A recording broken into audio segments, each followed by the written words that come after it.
पौराणिक कथा के अनुसार एक समय की बात है। एक शहर में एक साहूकार अपनी पत्नी के साथ रहता था। दोनों की कोई संतान नहीं थी।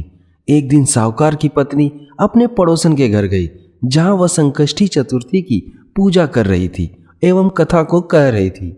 साहूकार की पत्नी ने अपने पड़ोसन के घर जाकर पूरी कथा सुनी और उसके बाद घर आकर अगले दिन चतुर्थी पर पूरी विधि विधान के साथ पूजा करके उपवास रखा। इस प्रकार से पूजा उपवास के साथ साथ उसने व्रत कथा सुनकर इस व्रत को संपन्न किया। व्रत के प्रभाव और भगवान गणेश के आशीर्वाद से साहूकार दंपत्ति को पुत्र की प्राप्ति हुई। भगवान गणेश के आशीर्वाद से प्राप्त इस पुत्र को देखकर साहूकार और उसकी पत्नी बड़े खुश हुए। समय बीतने के साथ साथ साहूकार का बेटा बड़ा हो गया और विवाह योग्य हो गया। तब साहूकार की पत्नी ने भगवान गणेश से एक बार फिर से मन्नत मांगी कि यदि उसके पुत्र का विवाह तय हो जाए तो वह भगवान गणेश का व्रत रखेगी, प्रसाद चढ़ाएगी और उनकी कथा को सुनेगी। परंतु बेटे का विवाह तय होने के बाद साहूकार की पत्नी प्रसाद चढ़ाना और व्रत करना भूल गई। ना ही उसने कोई कथा सुनी, जिससे भगवान गणेश ने नाराज होकर साहूकार की बेटे को शादी के दिन ही बंधक बनाकर एक पीपल के पेड़ से बांध दिया। कुछ समय के बाद पीपल के पेड़ के पास से एक अविवाहित कन्या गुजर रही थी। तभी उसने साहूकार के बेटे की आवाज सुनी और अपनी माँ को बताया। उस कन्या की माँ ने जाकर साहूकार की पत्नी को सारी बातें बताई। सारी बात जानने के बाद साहूकार की पत्नी ने भगवान गणेश से क्षमा मांगी और प्रसाद चढ़ाकर उपवास रखा और इसके बाद व्रत कथा को सुना। उसकी भक्ति से प्रसन्न होकर भगवान गणेश ने साहूकार के बेटे को वापस लौटा दिया और बड़े धूमधाम से साहूकार ने अपने बेटे का विवाह किया।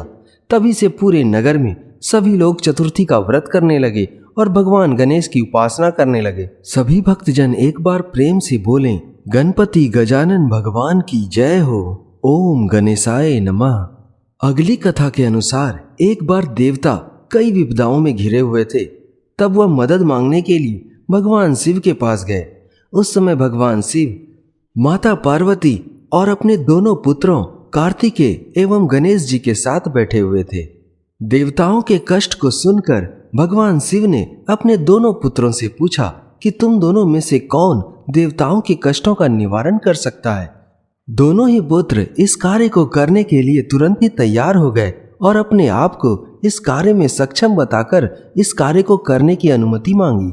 दोनों की बातों को सुनकर भगवान शिव ने दोनों की परीक्षा लेनी चाहिए। उनकी बातों का जवाब देते हुए भगवान शिव ने मुस्कुराकर कहा, तुम दोनों में से जो भी सबसे पहले पृथ्वी की परिक्रमा करके आएगा वही देवताओं की मदद करने जाएगा। भगवान शिव से यह बात सुनते ही कार्तिकेय अपने वाहन मोर पर बैठकर पृथ्वी की परिक्रमा करने के लिए निकल गए। परंतु गणेश जी सोच में पड़ गए, क्योंकि उनकी सवारी तो चूहा है और वह चूहे के ऊपर चढ़कर सारी पृथ्वी की परिक्रमा करेंगे तो इस कार्य में तो उन्हें बहुत समय लग जाएगा। परंतु कार्तिकेय जी तो अपने मोर पर बैठकर जल्द ही पूरे संसार की परिक्रमा करके आ जाएंगे। तो इस प्रकार से उन्हें लगा कि वो तो हार जाएंगे। तभी उन्हें एक उपाय सूझा। वे अपने स्थान से उठे और अपने माता पिता शिव जी और पार्वती जी की 7 बार परिक्रमा करके वापस अपनी जगह पर बैठ गए। थोड़ी ही देर में कार्तिकेय जी भी समस्त लोकों की परिक्रमा करके वापस आ गए और अपने आप को विजेता बताने लगे। तब भगवान शिव ने गणेश जी की तरफ मुड़कर पूछा कि शर्त के मुताबिक तुम्हें तो पूरे लोकों का परिक्रमा करना था, लेकिन तुम अपनी जगह पर ही बैठे रहे। आखिर तुमने शर्त पूरा करने का प्रयास क्यों नहीं किया? शिव जी की बात का उत्तर देते हुए गणेश जी बोले, हे पिताजी, मैंने तो कब की शर्त पूरी कर दी। माता पिता के चरणों में ही समस्त लोक होते हैं और मैंने आपकी और माता की परिक्रमा करके पृथ्वी ही नहीं बल्कि समस्त लोकों की परिक्रमा कर ली है। भगवान शिव गणेश जी की बातें सुनकर गदगद हो उठे। उन्होंने गणेश जी को देवताओं के संकट को दूर करने की आज्ञा दी। इस प्रकार से भगवान शिव ने गणेश जी को आशीर्वाद दिया कि चतुर्थी के दिन जो भी तुम्हारा पूजन करेगा और रात्रि में चंद्रमा को अर्घ देगा, उसके तीनों ताप यानी दैविक ताप और भौतिक ताप दूर हो जाएंगे। इस व्रत को करने से व्रतधारी के सभी दुख दूर होंगे और उसे जीवन में भौतिक सुखों की प्राप्ति होगी। चारों तरफ से मनुष्य की सुख समृद्धि बढ़ेगी। वह मनुष्य अपने जीवन में कभी भी संतान विहीन नहीं रहेगा और उसे कभी भी धन ऐश्वर्य की कमी नहीं होगी। भगवान शिव के आशीर्वाद से जो भी मनुष्य संकष्टी चतुर्थी का व्रत करता है और उसकी कथा को सुनता है, उसे कभी भी जीवन में किसी प्रकार का संकट नहीं आता और ना ही उसे कभी धन धान्य की कमी होती है। सभी भक्तजन एक बार प्रेम से बोलें, गणपति गजानन भगवान की जय हो। ओम गणेशाय नमः। दोस्तों, वीडियो को जरूर लाइक करें और चैनल को सब्सक्राइब कर लें। बढ़ते हैं अगली कथा की ओर। अगली कथा सतयुग के समय की है। इस कथा के अनुसार एक बार राजा हरिश्चंद्र के राज्य में एक कुम्हार रहता था। वह मिट्टी के बर्तन बनाता, लेकिन वे कच्चे रह जाते थे। एक पुजारी की सलाह पर उसने इस समस्या को दूर करने के लिए एक छोटे बालक को मिट्टी के बर्तन के साथ मिट्टी पकाने के अंगीठे में डाल दिया। उस दिन संकष्टी चतुर्थी का दिन था। उस बच्चे की मां ने संकष्टी चतुर्थी का व्रत रखा था। जब उसे अपना बेटा नहीं मिला तो उसने अपने बेटे के लिए भगवान गणेश जी से कुशलता की प्रार्थना की।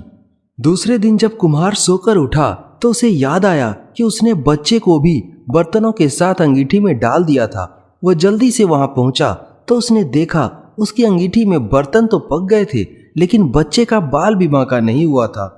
इस अभूतपूर्व घटना को देखकर वह राजा के दरबार में गया और बताया कि किस प्रकार पुजारी के कहने पर उसने बच्चे को बर्तनों के साथ अंगीठी में डाल दिया था। उसके बर्तन तो पूरी तरह पक गए थे, लेकिन बच्चे का बाल भी बांका नहीं हुआ था। राजा उसकी बात को सुनकर क्रोधित तो हुआ, लेकिन साथ में हैरान भी रह गया। इस बात की सच्चाई को जानने के लिए उसने उस बच्चे और उसकी मां को बुलवाया। राजा के पूछने पर उस बच्चे की मां ने बताया कि वह संकष्टी चतुर्थी का व्रत पूरे विधि विधान के साथ रखती है, प्रसाद चढ़ाती है और चंद्रमा को अर्घ देने के बाद ही व्रत का पारण करती है। इसके साथ ही वह इसकी व्रत कथा को भी सुनती है।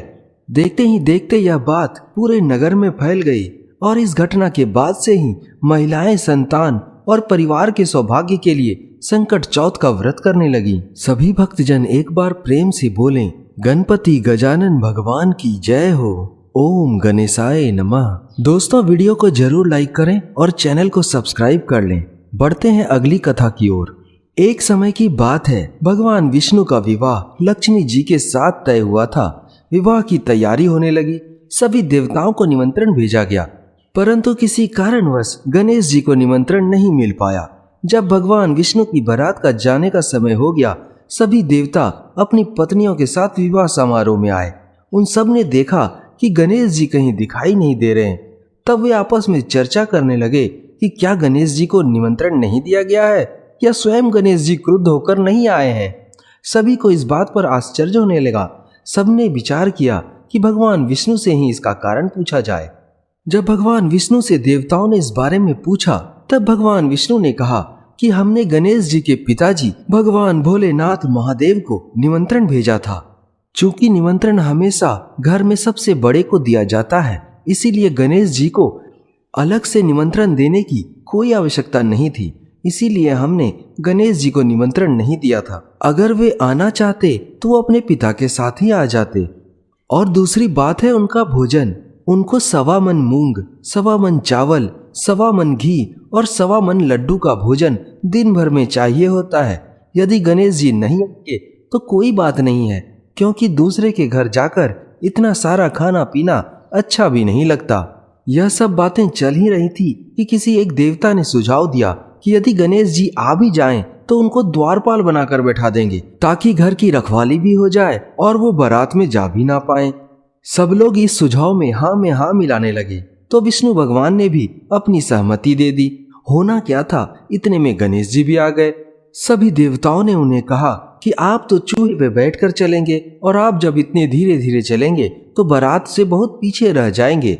इससे अच्छा यह है कि आप घर में ही बैठकर घर की रखवाली करें। इस तरह से सभी देवताओं ने समझा बुझाकर गणेश जी को घर की रखवाली करने बिठा दिया। बारात चल दी। तब नारद जी ने देखा कि गणेश जी तो दरवाजे पर ही बैठे हुए हैं। तब वे गणेश जी के पास गए और रुकने का कारण पूछा। तब गणेश जी कहने लगे कि विष्णु भगवान ने मेरा बहुत अपमान किया है। वो मेरे भोजन की वजह से मुझे अपने बारात में अपने साथ नहीं ले जाना चाहते। मुझे निमंत्रण देकर बारात ले जाने की जगह मुझे घर की रखवाली करने के लिए बिठा दिया है। इस प्रकार से आज मेरा बहुत अपमान हुआ है। नारद जी ने गणेश जी को सुझाव देते हुए कहा, आपके पास तो मूषक सेना है, आप उसे आगे भेज दें। वह रास्ता खोद देगी जिससे उनके वाहन धरती में धंस जाएंगे। तब उन लोगों को सम्मान पूर्वक आपको बुलाना ही पड़ेगा। नारद जी की बात गणेश जी को जच गई। उन्होंने जल्दी से अपनी मूषक सेना आगे भेज दी और सेना ने जमीन पोली कर दी। जब बारात वहां से निकली तो रथों के पहिए धरती में धंस गए और लाख कोशिश के बावजूद पहिए बाहर नहीं आए। सभी लोगों ने अपनी अपनी तरह के उपाय किए, परंतु पहिए नहीं निकले, बल्कि जगह जगह से और वे टूट ही गए। किसी की समझ में नहीं आ रहा था कि अब क्या किया जाए।